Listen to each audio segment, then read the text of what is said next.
streaming. So. Okay, guys, good morning. Hope everyone had a nice weekend. We're going to keep working on fractions today. So we've done adding and subtracting fractions. Today we're going to kind of go into multiplying, and we're going to look at a couple steps that we use for multiplying fractions. Okay, so I'm going to wait just about a minute in case someone else is going to pop on.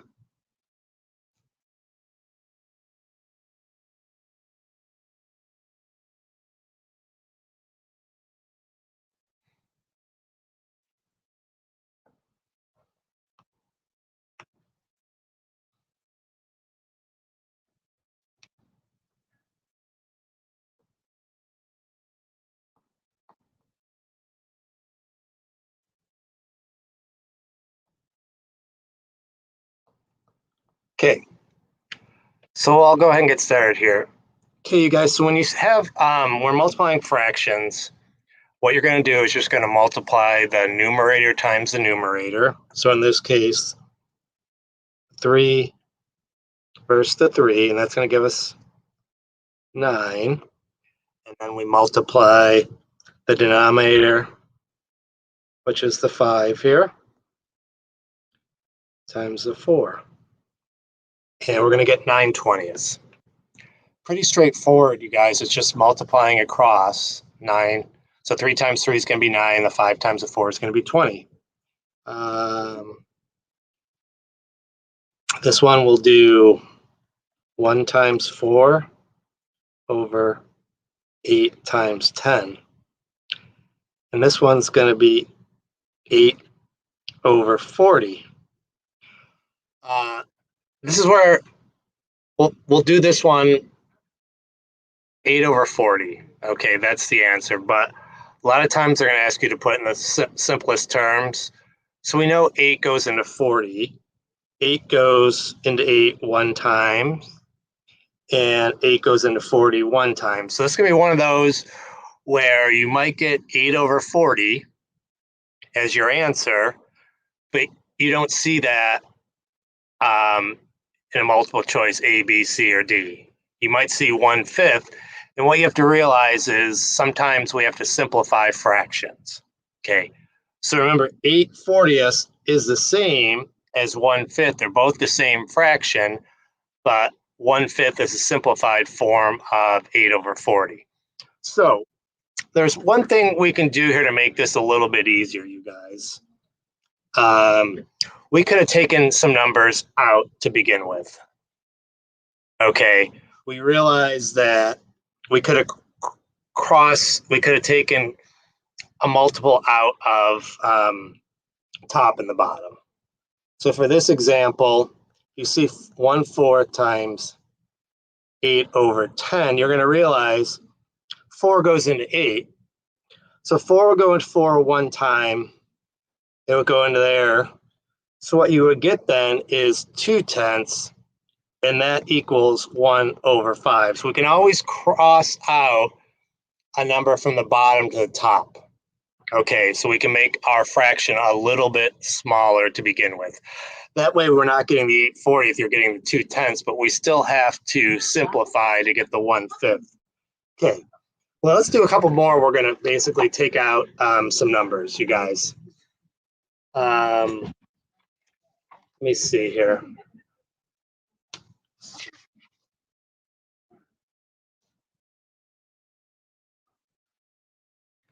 Let's do 8 over 11 times 5 over 6. Well, we know 2 is a factor of both 8 and 6. So 2 would go into 6 3 times, and 2 would go into 8 4 times. So then what we're going to get is 4 times 5 is 20 over 33.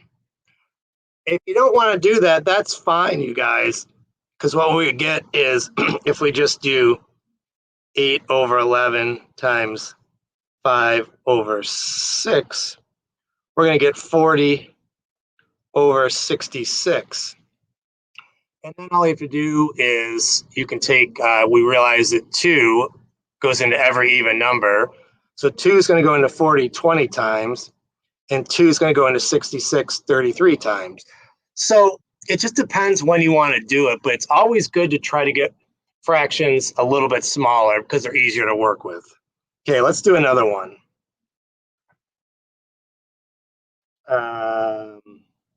Let's do 9 over 9 times 3 over 6. Okay, so this one we can do both sides. We know 3 goes into 9 3 times, and we know 3 goes into 3 1 time. We also down here know 3 goes into 6 2 times, and 3 goes into 9 3 times. So what we're going to have is 3 over 6 equals 1/2. That's when we simplify. The 1/2 is a simplify. So sometimes, you guys, we can take factors out of a number on the top and the bottom. We can't do it across, but we can do it on the top and the bottom. Remember that. So you take a factor out of a numerator and a denominator, across too. So it's always kind of a cross.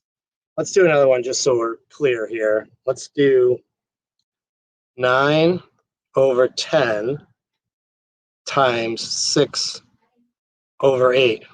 Remember, we're gonna cross here. So we're gonna go this way or that way. So it's gonna be 9 over 10 times 6 over 8.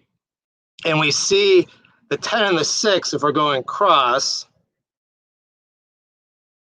we know 2 is a factor of both of them. So 2 will go into 10 5 times, and 2 goes into 6 3 times. So then we're going to have 27 over 40.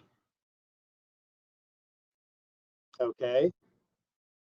And that's basically as small as it gets because 27 is a prime number. So only 1 in 27 will go into that, and 27 doesn't go into 40.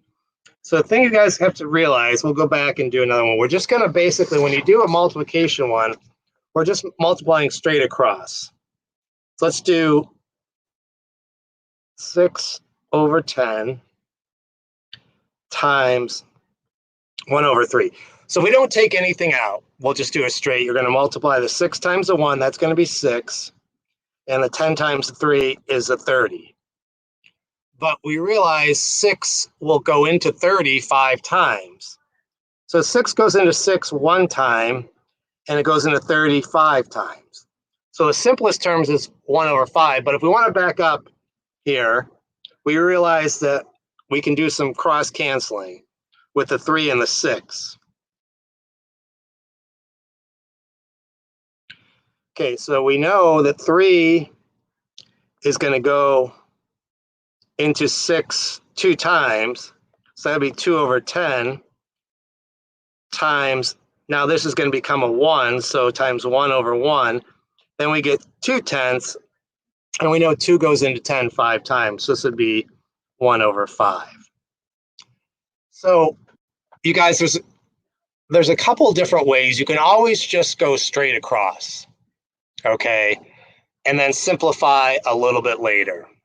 Or if you want, we can cross cancel when we realize some of these numbers have a common factor, whether it be 2, 3, 4, 5, whatever it may be. So really, it's up to you, because at some point we're going to have to simplify. And like I said, sometimes it's better to get the smaller fraction right away so there's less simplifying at the end. Let's do another one. Okay, if we do, let me see, let me get one we can cross multiply or cross cancel here.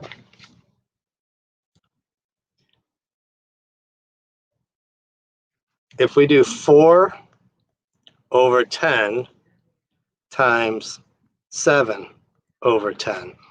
Let's just do it straight across.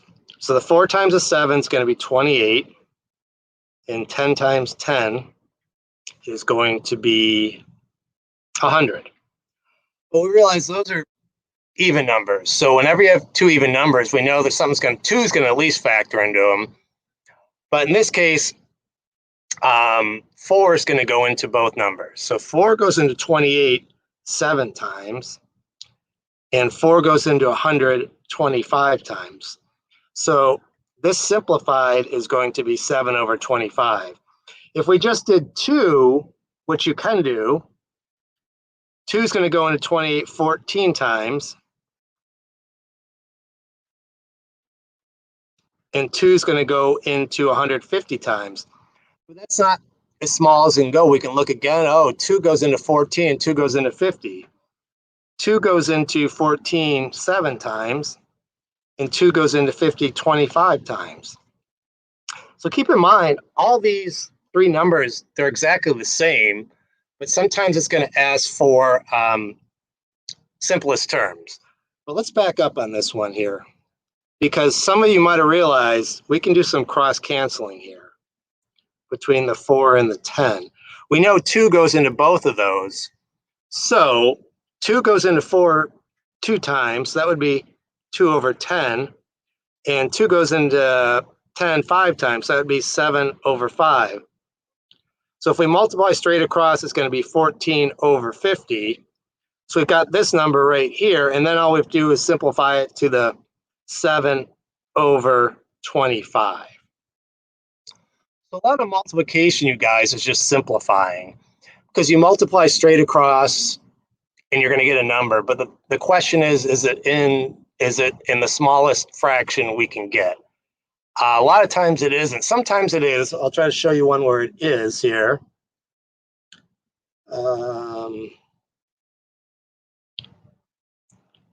If we do,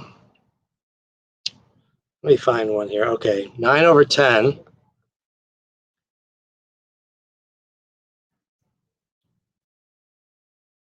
Oh, that's not going to work.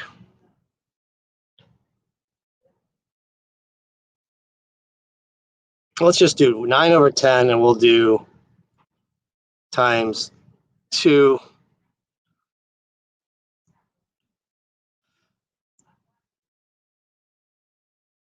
Let me back this up, you guys. I'm sorry. I want to get one that I'll show you we don't have to kind of.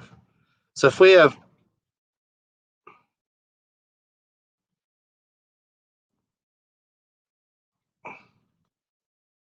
1 over 7 times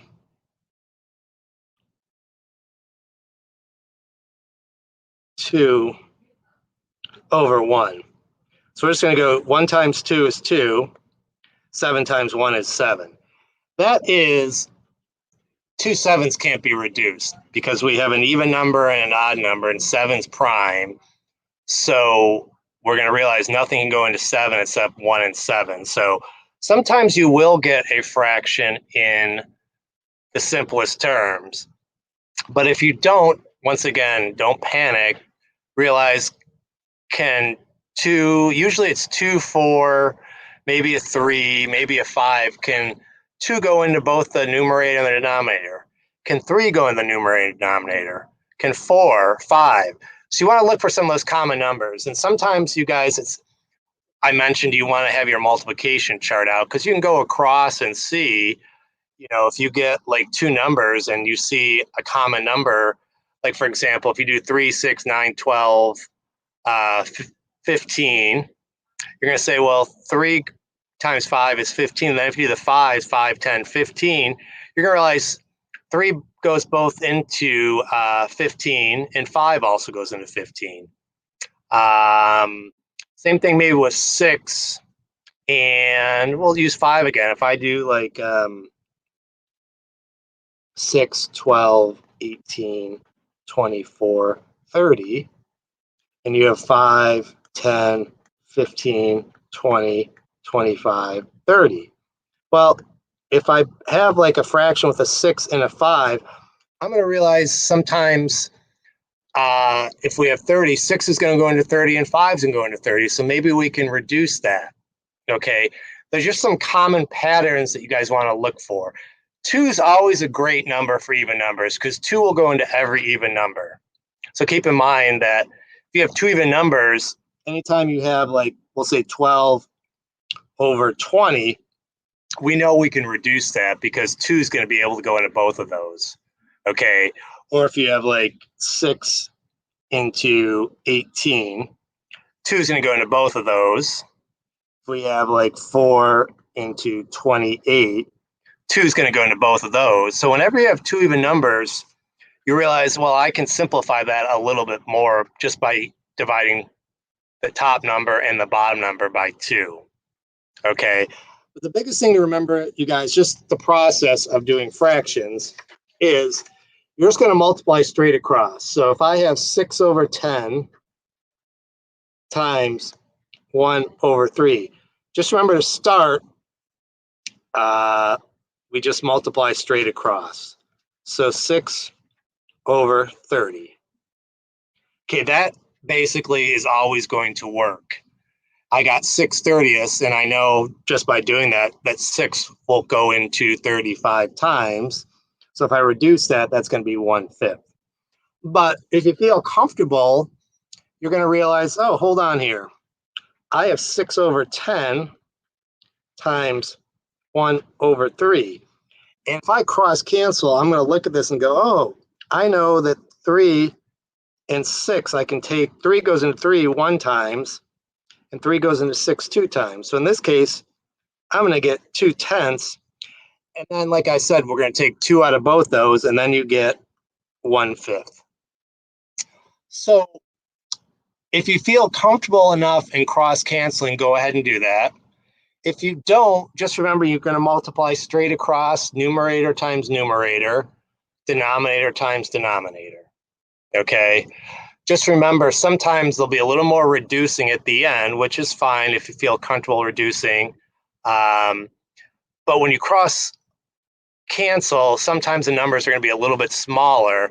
And for some of us, simplifying fractions with a smaller number sometimes is a little bit easier. So it's completely up to you guys. Just remember, though, the basic thing is just multiply straight across, numerator times numerator, and denominator times denominator. Okay, that's it for today, you guys. I'll go ahead and post some practice, and we will pick this up tomorrow. Have a wonderful day, and I'll talk to you guys soon. Bye.